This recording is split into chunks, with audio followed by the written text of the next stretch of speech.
My mother slapped a transfer agreement onto my kitchen counter while my brother Tyler stood by a pickup loaded with boxes. "You have 72 hours," she said. "Then this place goes back to us. Tyler will take over through the window." Guests crossed lavender rows I had planted by hand. The old barn glowed with fresh paint. The roof that once leaked over my bed shone under the afternoon sun. Tyler stepped from the truck smiling. Then he saw the business sign, the parking area, and me holding the house key. His smile vanished. What he didn't see was the second document behind my back. The key my father left me was old brass, scratched around the teeth, and cold enough to sting my palm. Tyler's key came in a velvet box. We sat in a quiet attorney's office 3 days after the funeral, with the air conditioner humming too loudly and untouched coffee cooling beside my mother's elbow.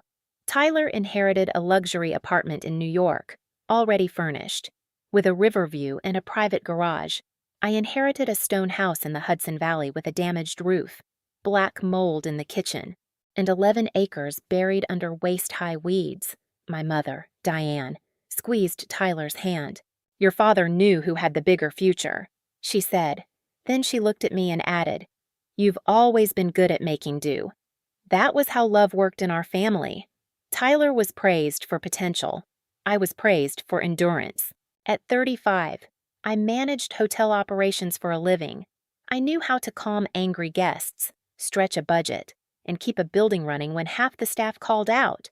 None of that impressed my family. To them, I was dependable in the same way a folding chair was dependable, useful, quiet, easy to move aside. I drove to the house the following morning. Rain tapped the windshield as I turned onto the gravel road. The front gate leaned on one hinge. Inside, the place smelled like wet wood and old plaster. A section of ceiling had collapsed near the back stairs. The furnace coughed once and died. In the kitchen, I set the brass key beside a cracked blue mug that had belonged to my father. I should have called a realtor instead. I rolled up my sleeves.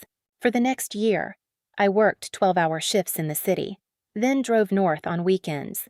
I hired licensed crews for the roof, wiring, plumbing, and mold. I painted walls at midnight, refinished floors until my hands cramped, and slept in one heated room through the first winter. No one came to help. Tyler joked online that I had become a farmer. My mother asked when I planned to stop wasting money. Still, each repaired window changed the light. Each cleared field made the house feel less abandoned. And every night, before locking up, I picked up that old brass key and told myself the same thing this time. I would make something no one could take from me. By the third summer, the house no longer smelled like damp plaster. It smelled like lavender, coffee, and warm wood. The old barn had become a small guest house with white curtains and flower boxes beneath the windows. Weekend visitors wandered the fields with paper cups of lemonade. A wooden sign near the gate carried the name of the business I had built from nothing. That was when my mother finally came. She didn't call first. I saw her sedan roll slowly up the gravel drive while I was carrying fresh towels toward the guest house. Diane stepped out wearing cream slacks and expensive sunglasses, looking around as if she had taken a wrong turn. "Kava," she said, "you didn't tell me it looked like this." There was no congratulations in her voice. She walked through the main house without waiting to be invited.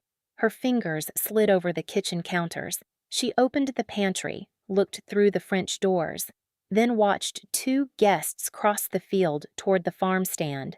"How many people stay here every month?" she asked. I folded the towels against my chest. "Enough. And the land. Has it been appraised recently?" The question landed differently, not because of the words, because of the way she avoided looking at me when she asked. I remembered every winter call she never made. Every weekend Tyler promised to visit and didn't. Every bill I paid while they laughed about my little farm project. Now she wanted numbers. Diane removed her sunglasses and placed them on the counter. "Tyler is having some trouble in New York," she said. "The apartment has become complicated. What kind of trouble he made an investment? It didn't work out." I waited for her to ask whether I could recommend a financial advisor. She didn't. Instead, She flattened one palm against the countertop I had spent 3 weekends sanding. "You've done well here," she said, better than anyone expected. For one stupid second. I thought the next words might be, "I'm proud of you." Her expression hardened. "You have 72 hours to give this place back to us." The towels slipped slightly in my arms. "Back. Your brother needs stability. He'll take over the property, and you can help with the business until everything is settled." I stared at her. She was not asking for a loan. She was erasing me from my own life. "You believe Dad meant this for Tyler?" I asked. "I believe your father expected us to do what was best for the family." My phone buzzed on the counter. Then again, messages from relatives appeared one after another. "Your mother said you're helping Tyler. Don't let property divide the family. Be the bigger person." Beside the phone lay the old brass key. Diane had given them the ending before I had even answered. I looked at the key, then at my mother, and I finally understood why she had come without warning. I cleared the kitchen table and made 2 piles. On the left, I placed everything my family had said. On the right, everything I could prove. Diane stayed another 10 minutes, circling the same words family, sacrifice, temporary until they lost all meaning. I didn't argue. I didn't raise my voice. I just listened while she explained how Tyler would protect the property, how I could remain involved, how refusing would make me responsible for whatever happened to him.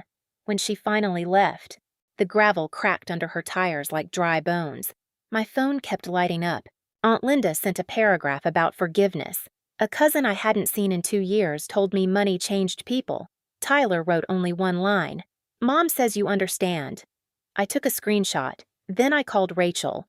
She arrived after sunset with 2 coffees and her laptop tucked under one arm. Rachel had helped me organize the business books from the beginning.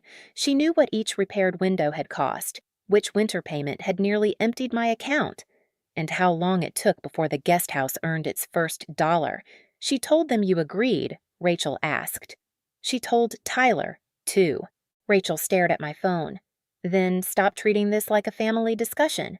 The next morning, I sat across from a real estate attorney in a quiet office above a bank. I brought the will, the deed, the loan records, the insurance payments, the bills, the receipts, and every message Diane had sent. He read for nearly an hour. Then he tapped the deed with one finger. "This property is yours," he said. "Not conditionally, not temporarily. Yours." I let out a breath I hadn't realized I was holding. "There's no clause allowing your mother to take it back. Your brother has no ownership interest. He cannot move in, borrow against it, or make decisions about the business without your written consent. What if they pressure me to sign? Then don't sign."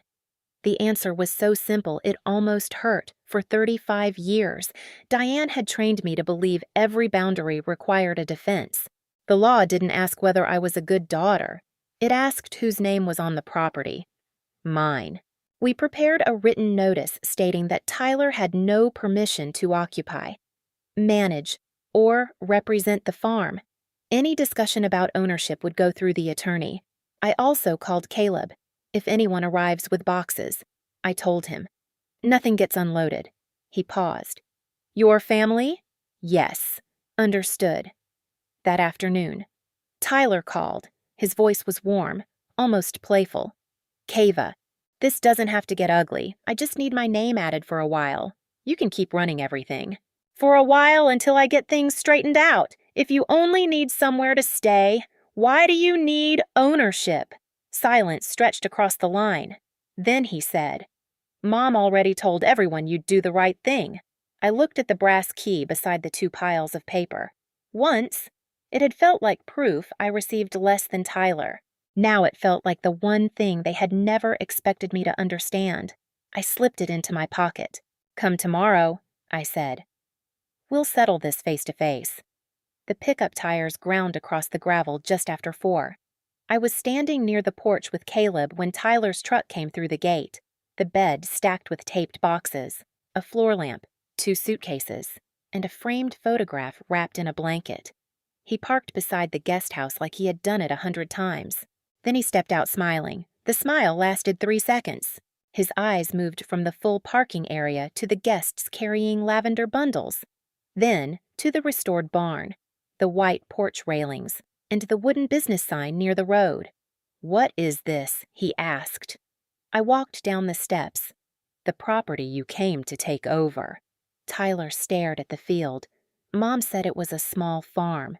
It was. Diane's sedan pulled in behind him before he could answer. She got out holding a folder against her chest. "Good," she said. "You're both here." She climbed the porch steps without greeting me and placed the folder on the outdoor table. The paper edges snapped in the breeze. "I had something simple prepared," she said. "Once Kiva signs, we can stop making this more painful than it needs to be." Tyler looked at me. "I'm not trying to push you out. You brought a truck full of furniture. I need somewhere to land." "Then why did you ask for your name on the property?" His jaw tightened. Diane cut in. "Because this is bigger than a place to sleep. Tyler needs a stable asset while he restructures things." There it was. Not shelter. Leverage. I pulled the second folder from beneath the porch bench and set it beside hers. Diane's eyes narrowed. "What is that?" "The part you forgot to prepare for." I opened with the deed. "My name is the only name on this property." Then the will review. There is no clause saying the house returns to you. There is no clause giving Tyler future control. Dad transferred it to me. Diane crossed her arms. "Your father expected his children to help each other. He gave Tyler an apartment worth about $2 million. Tyler looked away. I continued. "I paid every loan, every bill, every insurance payment, every repair cost. I hired the crews, I carried the risk. The business records, the payments, and the booking calendar are all under my control." Tyler scoffed. "Nobody is denying you worked hard. You're standing beside a truck full of boxes because you think my work belongs to you." His face changed then, not anger yet. Fear. Diane opened her folder and pushed a transfer agreement toward me. "You can still run the place," she said. "Tyler only needs temporary ownership until his situation improves." I did not touch the paper. "If it is temporary, why does this give him control over the property?" Tyler glanced at Diane. She answered too quickly. "It is standard language. My attorney disagrees." The wind lifted one corner of her agreement. I placed the attorney's notice on top of it. "Tyler has no permission to move in, manage the farm, represent the business, or use this property for any financial purpose. Any further discussion about ownership goes through counsel." Tyler's voice dropped. "You called a lawyer on your own family." "No. I called a lawyer because my family arrived with paperwork and moving boxes." He stepped closer. "Kiva, I am about to lose everything." I held his gaze. "No, you are about to lose the apartment because of choices you made. That is not the same thing." Diane's face flushed. "He made one mistake, and you decided I should pay for it. You can rebuild anywhere," she snapped. "You always survive." The words hit harder than the threat because they were honest. She did not think I deserved less. She thought I could endure losing more. I reached into my pocket and closed my hand around the brass key. "You praised Tyler because he needed protecting," I said. "You used my strength as permission to take from me." Neither of them answered. Behind us, a glass clinked softly on the porch. Tyler looked at the sign again, then at the guests, then at the keys in my hand. His voice came out smaller. "Mom said you would fold." I looked at Diane.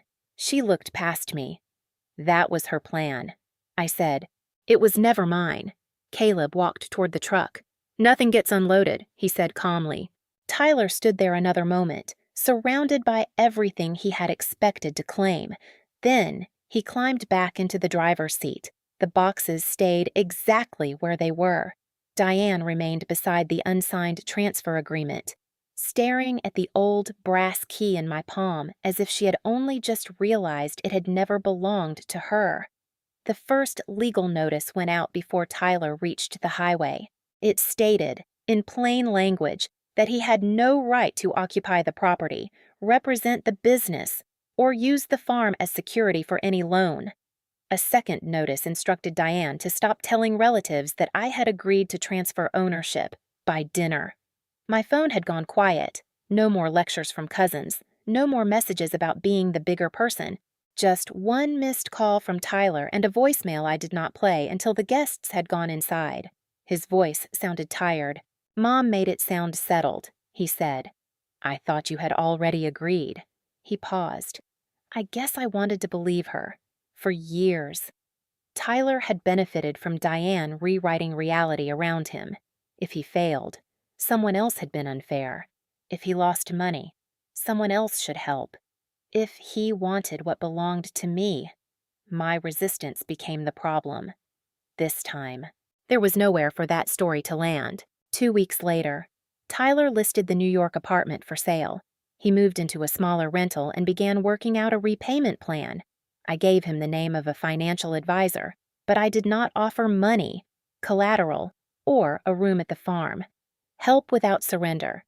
That was new for me. Diane refused to speak to me for nearly a month when she finally called. She did not apologize. You embarrassed your brother, she said.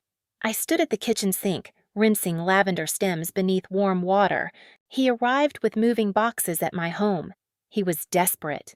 So was I when the roof leaked over my bed. Neither of you came. The faucet ran between us. Diane changed the subject, the way she always did when the truth stayed in the room too long. I ended the call without defending myself. After that, every conversation followed one rule if she mentioned ownership. The call ended. If she insulted me for refusing Tyler, the visit ended. If relatives repeated her version of the story, I sent one calm correction and nothing more. The farm kept moving. Guests checked in. Caleb repaired a section of fence. Rachel brought coffee and helped me close the monthly books. On cool evenings, the porch filled with the smell of pine, lavender, and fresh bread from the diner in town. One night, after locking the guest house, I returned to the kitchen and hung the brass key on a small hook beside the door. For years, I had carried it like evidence that my father had left me less. Now it sounded different when it touched the hook, not like a consolation prize, like a boundary clicking into place. The brass key still hangs beside my kitchen door. Some evenings, I touch it before turning off the lights and remember how easily my family confused strength with permission. Because I survived hard things, they assumed I could survive one more betrayal. Because I rebuilt what they dismissed, they decided I could rebuild again after they took it. I do not believe that anymore. Love does not require you to hand over your home, your work, or your dignity to keep someone else comfortable. Being dependable does not make you disposable. Setting a boundary does not make you cruel. Tyler is learning to live with the consequences of his choices. Diane is learning that guilt no longer opens my door. I stopped waiting for the people who overlooked me to decide I was worth seeing. The key was never proof that I received less. It was proof that this life was mine to protect. If you have ever been pressured to sacrifice yourself for family, share your story in the comments below and subscribe so you never miss the next powerful family revenge story.